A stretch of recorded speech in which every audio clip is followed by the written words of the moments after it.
میرے عزیز دوست، کچھ لوگوں نے یہ سمجھ لیا ہے کہ دین صرف نماز روزے کا، حج زکوٰۃ کا، شب برات کی عبادت کا اس کا نام ہے، حالانکہ ایسا نہیں ہے۔ دین کے میں نے جیسے کہ عرض کیا کہ دو بنیادی شعبے ہیں، ایک حقوق اللہ اور ایک حقوق العباد۔ یہ جو حقوق اللہ کا معاملہ ہے نا، آپ کو نماز دن میں 5 وقت آ کر کے پڑھنی ہے۔ حج تو زندگی میں ایک دفعہ فرض ہے، لیکن اگر لوٹ کے آتا بھی ہے تو سال میں ایک دفعہ آتا ہے۔ لیکن یہ جو آپ کا حقوق العباد کا معاملہ ہے، یہ تو ہر وقت کا ہے۔ آپ اگر جوان ہیں تو پھر آپ کا ماں باپ کے ساتھ حقوق کا تعلق ہے، بہن بھائیوں کے ساتھ تعلق ہے، شادی شدہ ہیں تو میاں بیوی کے حقوق آپس میں شروع، صاحب اولاد ہو گئے تو اب آپ کے اولاد کے حقوق ذمہ آ گئے۔ آپ اگر کارخانہ دار ہیں تو مزدوروں کے حقوق ہیں، اگر آپ استاد ہیں تو شاگردوں کے حقوق ہیں، اگر آپ شیخ ہیں تو مریدوں کے حقوق ہیں، اگر آپ مرید ہیں تو شیخ کے حقوق۔ تو حقوق کے ساتھ تو ہر وقت انسان کا آپس کے اندر یہ سلسلہ جاری رہتا ہے۔ اب معاملات کو صاف رکھنا، لین دین کی چیزوں کے اندر اپنے آپ کو کھلا رکھنا، خیانت سے، جھوٹ سے، دغے سے، دھوکے سے، فریب سے اپنے آپ کو پاک رکھنا، دین اس کے اوپر بہت ہی زیادہ زور دیتا ہے، بہت ہی زیادہ۔ مسلم شریف میں حدیث ہے، نبی پاک صلی اللہ تعالی علیہ وسلم نے صحابہ سے پوچھا تھا، مسلم بخاری دونوں میں، کہ بتاؤ مفلس کون ہوتا ہے، غریب کون ہوتا ہے؟ تو لوگوں نے وہی بات عرض کی جو عرض کرنے کا موقع تھا اور انسانی فہم کے عقل کے قریب بات تھی۔ عرض کی یا رسول اللہ صلی اللہ تعالی علیہ وسلم، جس کے پاس مال و دولت نہ ہو مفلس ہوتا ہے؟ تو حضور نے فرمایا نہیں، میری امت میں تو مفلس وہ ہوں گے جو نماز، روزے اور زکوٰۃ کے ساتھ قیامت والے دن آئیں گے۔ یعنی وہ مفلس ہوں گے جو نماز، زکوٰۃ، روزے کے ساتھ قیامت کے دن آئیں گے، لیکن ان کے مفلس ہونے کی وجہ یہ ہوگی کہ انہوں نے دنیا میں کسی کو گالی دی ہوگی، کسی پر تہمت لگائی ہوگی، کسی شخص کا حق دبایا ہوگا، کسی کو تکلیف دی ہوگی، کسی کو مارا ہوگا۔ حالانکہ ان کے پاس نماز بھی ہے، روزہ بھی ہے، زکوٰۃ بھی ہے، لیکن چونکہ انہوں نے حقوق العباد ضائع کیے، اب ان کی کمزوری کا یہ عالم ہوگا کہ انہوں نے جو نیکیاں کما کے لائے تھے وہ ان لوگوں کو دے دی جائیں گی جن پر انہوں نے ظلم کیا تھا۔ اور اگر پھر بھی ان کے ظلم بچ گئے، نیکیاں دینے کے باوجود ابھی بھی ان کی زیادتیاں باقی رہیں، تو حضور فرماتے ہیں پھر ان مظلوموں کی جو خطائیں ہوں گی وہ ان ظالموں کے کھاتے میں ڈال دی جائیں گی۔ تو یہ بہت ساری نیکیاں لانے کے باوجود مفلس رہ جائیں گے۔ تو یاد رکھیں کہ حقوق اللہ کا معاملہ اپنی جگہ پہ وہ بڑا سخت ہے۔ اب ہمارے ہاں یہ ہوتا ہے کہ توازن نہیں قائم رکھا جاتا۔ کچھ لوگ تو ایسے ہیں جو سمجھتے ہیں نماز پڑھ لی ہے، میں نے روزہ رکھ لیا ہے، باقی میں ولی اللہ ہو گیا ہوں، میں حق نہ بھی ادا کروں۔ اور کچھ معاذ اللہ اس طرح کے ہیں جو کہتے ہیں کہ نماز کی تمہیں پڑھی ہے، باقی کام تو بھائی آپ نماز کو بھی ہلکا نہیں سمجھ سکتے، یہ رب کی عبادت ہے۔ آپ اللہ کی بارگاہ میں جھکنے کو معمولی بات سمجھتے ہیں۔ آپ توازن قائم رکھیں گے، نماز پڑھیں گے تو وہ بھی پورے ذوق کے ساتھ پڑھیں گے، عبادت کریں گے تو پوری توجہ کے ساتھ کریں گے، نفل ادا کریں گے تو پورے انہماک کے ساتھ، شوق کے ساتھ، ذوق کے ساتھ۔ قرآن پاک سے آپ مکمل پیار کریں گے، محبت کریں گے، خلوص کے ساتھ پڑھیں گے۔ لیکن حقوق العباد کا معاملہ، اس کا بھی پورا خیال رکھا جائے گا۔ یہ دیکھیں نا، کچھ چیزوں کا تعلق عظمت کے ساتھ ہوتا ہے اور کچھ چیزوں کا تعلق ضرورت کے ساتھ ہوتا ہے۔ اللہ تبارک و تعالیٰ کی جو عبادت ہے وہ اس کی عظمت کے لیے، کہ رب عظمتوں والا ہے، وہ حق رکھتا ہے کہ اس کی عبادت کی جائے، اسی ہی کی شان ہے کہ اس کے سامنے جھکا جائے کیونکہ وہ عظمت والے ہیں۔ لیکن اللہ کو عبادت کی ضرورت ہے۔ ساری دنیا کے مرد حضرت جنید بغدادی بن جائیں، باجزید بستامی بن جائیں، ساری دنیا کے مرد نیک پارسا متقی بن جائیں اور ساری دنیا کی عورتیں رابعہ بصری بن جائیں، تو پھر بھی رب کی شان میں کوئی اضافہ تو نہیں نہ کر سکتے۔ اور سارے مکر جائیں معاذ اللہ کہ ہم نے عبادت نہیں کرنی، تو اس کی شان میں کوئی کمی کر سکتے نہیں۔ تو اللہ کی عظمت ہے، شان ہے، اللہ کو عبادت کی ضرورت نہیں ہے، یہ اس کی عظمت ہے کہ اس کی بندگی کی جائے۔ تو کچھ چیزوں کا تعلق عظمت کے ساتھ ہوتا ہے اور کچھ چیزوں کا تعلق ضرورت کے ساتھ ہوتا ہے۔ اللہ کی یہ شان ہے کہ اس کی بندگی کی جائے اور لوگوں کو ضرورت ہے کہ ان کا خیال رکھا جائے۔ اللہ کی تو شان ہے کہ رب کی عبادت کی جائے، اور بھوکے کو ضرورت ہے اسے روٹی کھلائی جائے، پیاسے کو ضرورت ہے کہ اسے پانی پلایا جائے۔ آپ دیکھیے کہ میرے ایک بڑے بہترین قابل احترام استاد ہوں، شیخ ہوں، ایک طرف وہ مجھے بلا رہے ہوں کہ آ ذرا میری بات سن، اور ایک طرف ایک آدمی بڑا مریض ہے، بیمار ہے، اسے ضرورت ہے کہ میں اسے ہسپتال چھوڑ کے آؤں، تو مجھے کیا کرنا چاہیے؟ وہ جو مر رہا ہے نا اسے ہسپتال پہنچانا چاہیے۔ اس لیے کہ بزرگوں کی تو عظمت ہے، میں نہ بھی جاؤں گا تو ان کی شان میں کوئی کمی، لیکن اس کو میری ضرورت ہے، یہ ضرورت مجھے پوری کرنی ہے۔ چلے میں بات اور کھولتا ہوں، زیادہ سمجھ میں آ جائے، شاید اس طرح زیادہ سمجھ میں آ جائے۔ ایک بزرگ ہیں، انہوں نے وضو تازہ کرنا ہے، ان کو پانی کی ضرورت ہے، اور پانی ایک کٹورے میں ہی ہے، صرف ایک برتن میں پانی، انہوں نے وضو تازہ کرنا ہے، اور قریب ایک شخص ہے جو پیاس سے مر رہا ہے۔ بزرگ آواز دیتے ہیں کہ میاں آنا ذرا وضو کرانا، اور وہ کہہ رہا ہے یار میں مر جاؤں گا چند قطرے نہ ملے۔ اب شریعت کا حکم یہ ہے کہ وضو نہیں کرانا، پیاسے کو پانی پلانا ہے۔ یہ آپ بات کو سمجھیں۔ اب ذرا بخاری مسلم کی وہ حدیث سنیں کہ نبی پاک صلی اللہ تعالی علیہ وسلم فرماتے ہیں قیامت کے دن رب فرمائے گا ایک بندے سے کہ میں بھوکا تھا، تو نے مجھے روٹی کیوں نہیں کھلائی؟ رب فرماتا ہے کہ میں پیاسا تھا، تو نے پانی نہیں پلایا، کپڑے لے کے تو آیا ہی نہیں، مجھے کپڑے پہنانے چاہیے تھے۔ تو بندہ عرض کرے گا مالک تو کھانے سے پینے سے پہننے سے پاک ہے، تو رب فرمائے گا وہ جو تیرے پڑوس میں بندہ بھوکا تھا تو بندہ تو میرا ہی تھا نا، وہ جو تیرے جاننے والوں میں آدمی پیاسا تھا تو وہ تھا تو میرا ہی بندہ۔ بھائی غور کریں گے آپ بات پر، آپ حقوق العباد کا جو مسئلہ ہے نا اس کو آپ سمجھیں۔ ہم لوگوں نے سمجھ لیا کہ بس ٹھیک ہے، کھل کے میں حاجی صاحب کہلاؤں، کھل کے میں صوفی صاحب کہلاؤں، مجھے لوگ معلم کہیں، مجھے لوگ صاحب تقویٰ کہیں، اور مجھ سے لوگ ڈگری لیں، میں لکھ کے دوں تو کوئی نیک ہوگا، میں لکھ کے دوں تو کوئی نمازی ہوگا۔ یوں نہ کر، رب کے بندے ہیں، ان سے پیار کرنا سیکھ، اللہ کی مخلوق کے بارے میں اپنا رویہ نرم کر، اپنے معاملات کو صاف کریں، لین دین کے معاملات کو کلیئر رکھیں۔ لا تاکلوا اموالکم بینکم بالباطل، ایک دوسرے کا مال باطل طریقے سے نہیں کھانا۔ تیری نماز تجھے روک دے، تو نماز پڑھ کے نکلے تو خیال آئے کہ میں نے جھوٹ نہیں بولنا، تیری نماز تجھے روک دے کہ میں نے لقمہ حرام اپنے قریب نہیں آنے دینا۔ امام اعظم ابو حنیفہ 40 سال اگر ساری رات کھڑے رہ کے نماز پڑھتے رہے نا، تو امام صاحب کا یہ عبادت کا ماحول بھی تھا، لیکن اگر ان کے پارٹنر نے کپڑا بیچتے وقت کسی کو نقص والا کپڑا بیچ دیا نا اور وہ پیسے لے کے آئے، تو امام صاحب نے وہ رقم بھی استعمال نہیں کی، وہ بھی ساری اللہ کے راستے میں خیرات کر دی۔ معاملات کے بارے میں وہ لوگ بڑے سنجیدہ تھے، غیر سنجیدہ نہیں تھے کہ جناب کوئی نہیں چل جاتا ہے، خیر صلی اللہ ہے۔ رزق کا جب تک آپ کا معاملہ صاف نہیں ہوتا، رزق کا مسئلہ جب تک ٹھیک نہیں ہوتا، تب تک تو دعائیں قبول نہیں ہوتی، نماز میں لذت نہیں آتی۔ نبی پاک صلی اللہ علیہ وسلم نے فرمایا پرا گندہ حالت ہو، پھٹا پرانا لباس ہو، اور انسان بکھرے بالوں سے تڑپ تڑپ کے بھی دعا مانگے، اس کی دعا اس لیے قبول نہیں ہوتی کہ اس نے جو کپڑے پہنے ہیں وہ حرام پیسوں کے، جو روٹی کھائی ہے وہ کسی کا مال لوٹ کے کھائی ہے، جو پیا ہے وہ کسی مسکین کا مال کھا پی گیا، اس کی دعا کیسے قبول ہوگی؟ آپ حقوق العباد کے معاملات کے اندر اپنے آپ کو زیادہ سے زیادہ فکر مند کریں، آپ غور کریں کس جگہ کوئی نقص تو نہیں رہ گیا۔ سیدہ عائشہ صدیقہ یہ بڑی نصیبوں والی خاتون ہے، یہ وہ خوش بخت عورت ہے کہ جس کے گھر میں حجرہ نور میں داخل ہو کے مدینے والے محبوب کہتے تھے کہ سکون محسوس کرتا ہوں۔ حضور کی سیرت بتاتی ہے کہ حضور وہاں سکون محسوس کرتے۔ حضرت عائشہ صدیقہ نے حضور سے دین لیا، اور محبوب کریم کا سر نور ان کی گود میں رہتا تھا جب وہ حضور سے سوالات پوچھا کرتی تھی۔ سیدہ عائشہ صدیقہ کی عظمتیں حضرت عائشہ صدیقہ رضی اللہ تعالیٰ عنہ روایت کرتی ہیں، اور یہ حدیث مبارکہ مشکاہ شریف میں موجود ہے۔ فرماتی ہے کہ اعمال نامے 3 قسم کے ہوں گے قیامت کے دن، 3 قسم کے اعمال نامے، مجرم جو ہوں گے جرم کر کے آئیں گے ان کے 3 قسم کے اعمال نامے ہوں گے۔ فرماتی ہے میں نے نبی پاک صلی اللہ علیہ وسلم سے سنا کہ 3 قسم کے لوگوں کے اعمال نامے ہوں گے۔ ایک وہ لوگ ہوں گے، وہ والا معاملہ ہوگا جو رب کا بندوں کا عقیدے کے ساتھ ہے۔ اگر کوئی بندہ شرک کر کے آیا ہوگا تو اللہ اس شرک کو کبھی معاف نہیں کرے۔ ان اللہ لا یغفر ان یشرک بہ ویغفر ما دون ذلک لمن یشاء، بے شک اللہ معاف نہیں کرے گا کہ اس کے ساتھ شرک کیا جائے، باقی وہ اس کے علاوہ جس کو چاہے گا اپنے فضل سے معاف فرما دے گا۔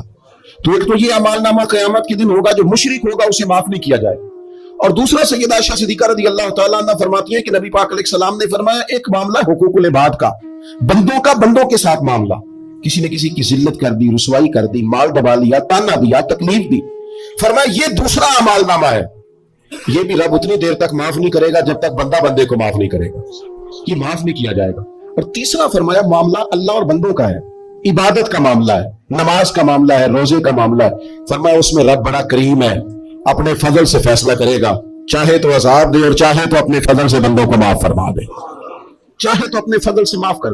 3 قسم کے معاملات قیامت میں ہوں گے۔ حقوق العباد کے معاملے کو درمیان میں بیان کیا گیا۔ ہم نہ جذبات کا، احساسات کا خیال رکھنا چھوڑتے جا رہے ہیں۔ مجھے اپنی روٹی عزیز ہے، میں باہر سے آیا ہوں اور میں نے آ کے گھر کے اندر